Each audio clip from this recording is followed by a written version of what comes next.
Hi, this is Evelyn of the Miter Needle, and I'm working on another Tetris Miter blanket with actually bulky yarn that I had found in my stash, and I knitted various things with it, and I pulled them back because I actually didn't like how it knitted up. But in this Tetris Miter blanket squares, it knits up really decent. And as a matter of fact, I was knitting at it, and my younger son, he's 26.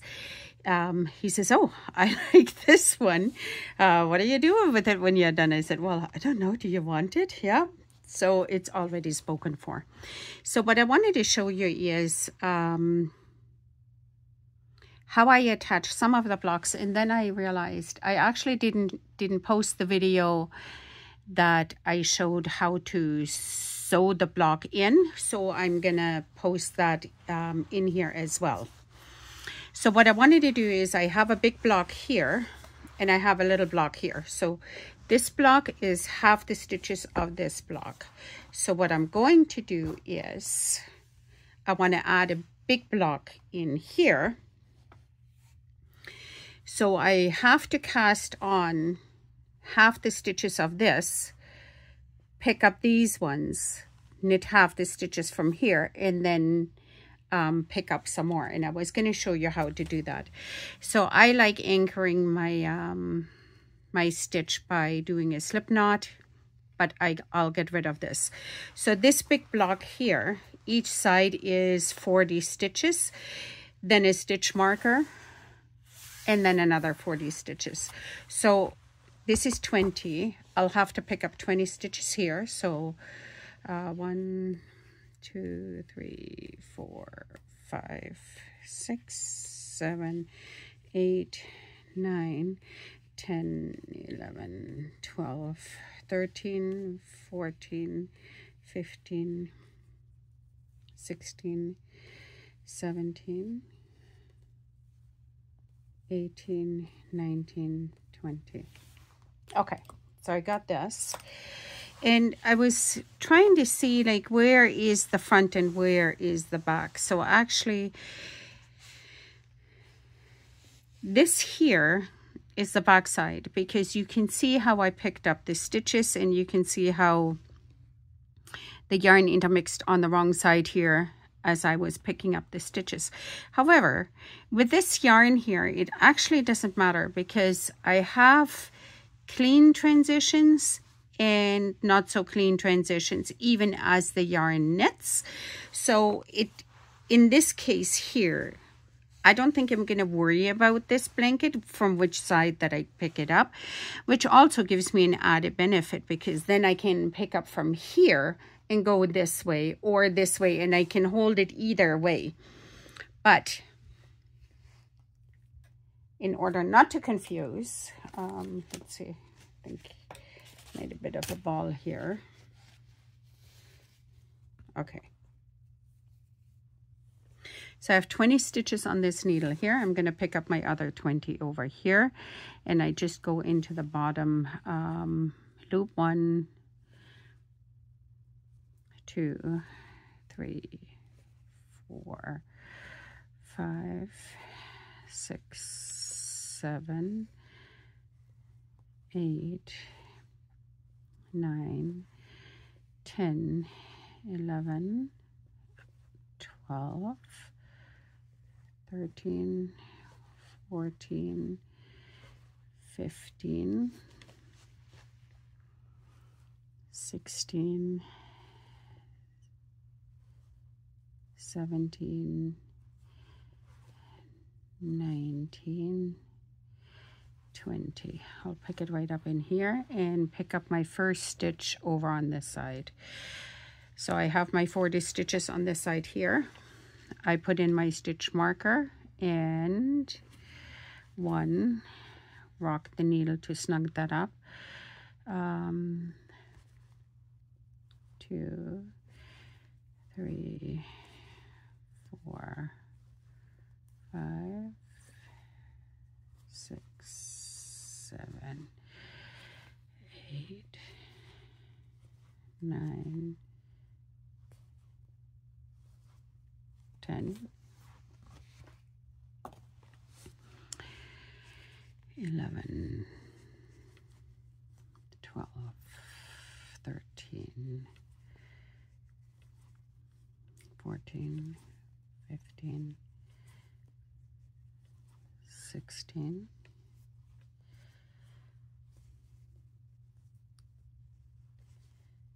17, 18, 19, 20. So now I have half again, so I'm gonna cast on some more. 2, 3, 4, 5, 6, 7, 8, 9, 10, 11, 12, 13, 14, 15, 16, 17, 18, 19, 20. Okay. Now, I did say that I'm using size bulky yarn, which is a number 5. And because I have arthritis issues and Raynaud's issues, I don't typically knit above a number 7 millimeter. And in the United States or in Canada, they don't really, anybody that uses the imperial system doesn't really have a 7 millimeter, because that's based on the millimeter measuring system versus the imperial measuring system. Like in Europe, you don't have a 2.25, you have a 2.5. You don't have a 2.75, you have a 3. So some of the things, they just don't fit completely when you translate them from millimeters to imperial. So even though I live in Canada and we do use millimeters and kilometers, when I came here over 30 years ago, they were just about doing this switch, but not everything can be switched. So in the needles, it's millimeters, but again, based from the imperial system, which has the 2.25 and whatnot, and not the 7. It usually goes 6.5, and then it skips all the way to 8. But 8 is too fat on my hand. I find even this yarn here, it really does fatigue my hands. So there is a difference in all of this. One of the other things that I did want to show you, because I have issues in my hands, if you knit 2 together, that's actually a right leaning decrease. If you knit 2 together through the back loop, it becomes a left leaning increase. And I show you that here in a second, but it is easier on the hands. And I kind of played around with it a little bit, because I do like the mitered square. So going through the back loop is a lot less strain than have to fight 2 stitches going this way. So in this particular pattern, in any of the blanket patterns, I would think, or even if you add the lace, like the yarn over and knit 2 together, whether it's done through the back loop or knitted together, which means it either leans to the right or it leans to the left. It actually, in these cases, it doesn't matter. Even an expert knitter can't really say, oh, this is really leaning to the right or this is really leaning to the left.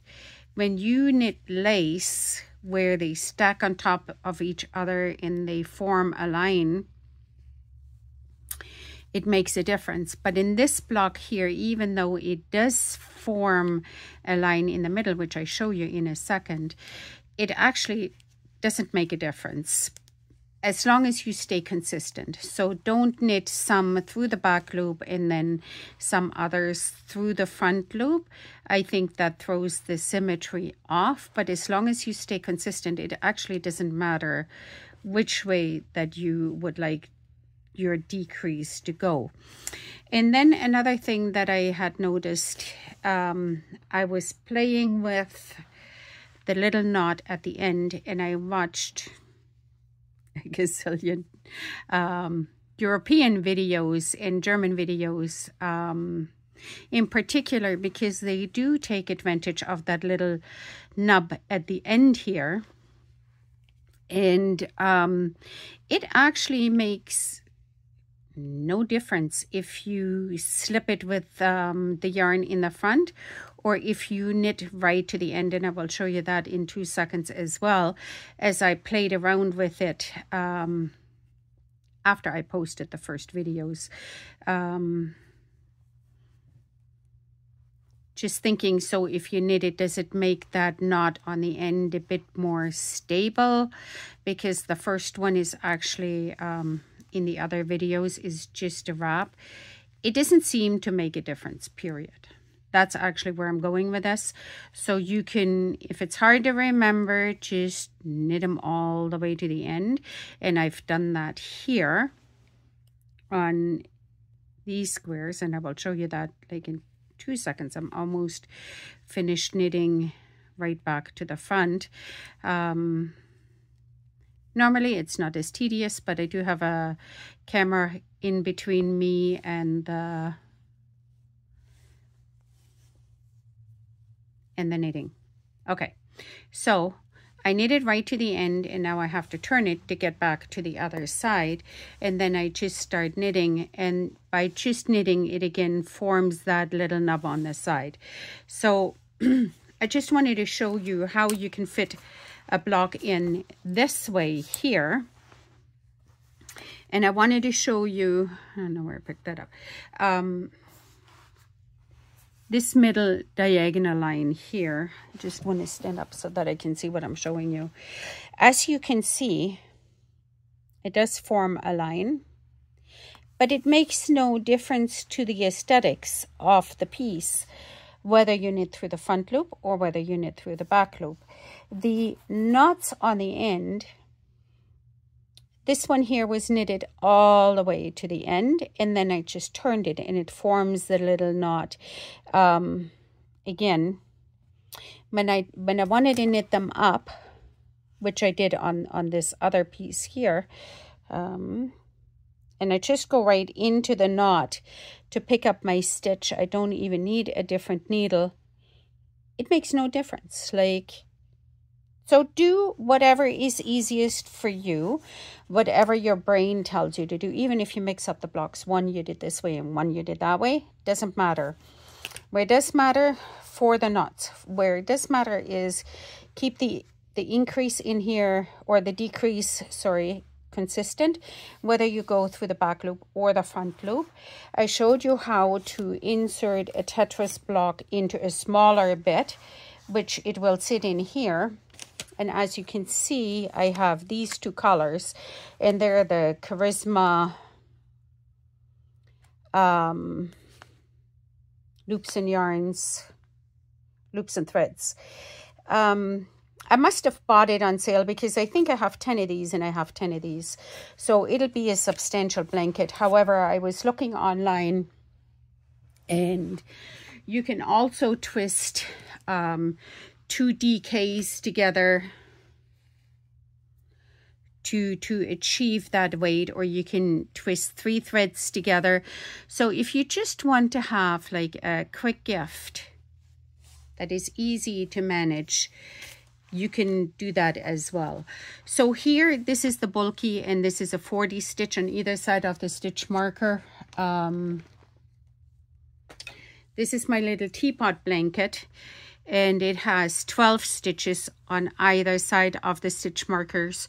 So you can see actually how different the blocks in the sizes really look. So because this is 40 stitches in the bulky, I can divide this here in sections of 10, 10, 10, and 10, and then stack them and have, so there's 4 across and 4 down, which means there's 16 blocks to make up a square like this. But I can only do, I can do 4 and then add this guy beside it, because this here is a 20 stitch block. So you can actually see how to knit that in, even if you want to see the bigger block beside the little block, because the little block, you know how to do that. But I thought maybe I didn't really show how to do the bigger block. And I'm going to leave you for a second, insert the one where I show how to sew the block in if you boxed yourself in and you don't really want to have the 3 walls, and then I'll come back and if I wanted to add something, I'll add it, and we'll talk in a second.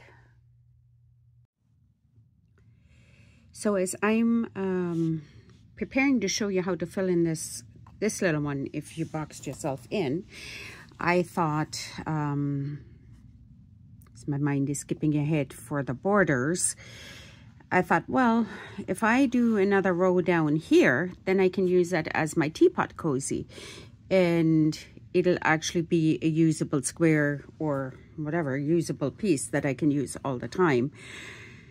So I thought, okay, so I'll just, because I already have him, I'm just going to sew him in and take it from there. Then I have one less square to knit. So I was looking at, this here is my longest tail, so I'm going to use him to sew that in. Just going to thread my needle here and just attach it. This here is a cast on square, and this is a side square with the bumps or the wraps. So I just go through this stitch here, and I just kind of whip stitch it together, and I go into the next bump. So it's not elaborate, and there is no drag or pull on these squares anyways, especially if I use it for a little teapot mat. I just go right through the knot here as if I would normally knit it.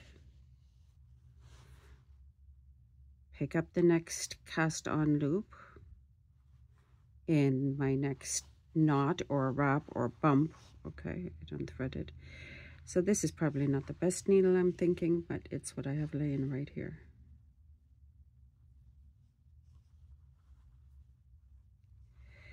Okay. Cast on through the next wrap. And it's just as if the same as if I would have knitted it on, and you can see how it actually pulls up this little wrap or knot or bump or whatever you want to call it, and it looks almost the same as when we had knitted it in. So this would be the front side, and nobody is going to be able to tell that I actually knitted that on. Sorry, sewed it in. I'm all about the knitting it on, but sometimes that is not a thing. And talking about that, if you box yourself in and you have the 3 sides, 1, 2, 3, you can actually use this technique instead of what I'm going to show you next to fix that up. And I wonder if this square was even the same size now that I'm talking about it, because I have a couple more bumps. But either way, I'll ease it in and make it fit. I think, well, maybe it was 10 or 12. I don't know. But no matter, we'll just make it fit by putting it in the last one and pulling up this guy here.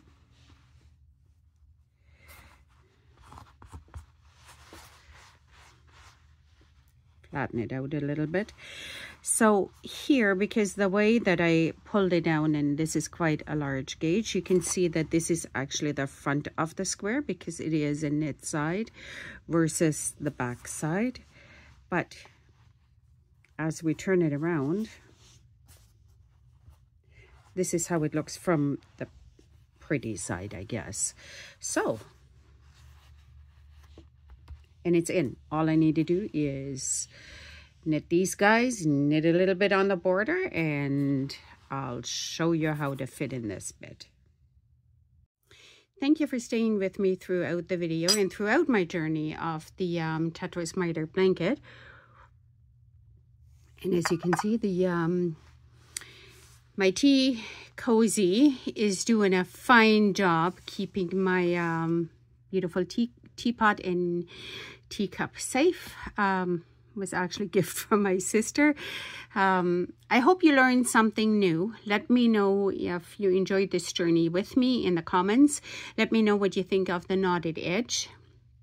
If you had knitted this before, or if this is completely new to you. Like I said, you can use it for many different things. For the sock flap, and casting on ribbon for a cardigan, or anything else that you need to cast on that goes sideways. Leave me a like and a subscribe, and I wish you happy knitting and have a wonderful day. Thanks.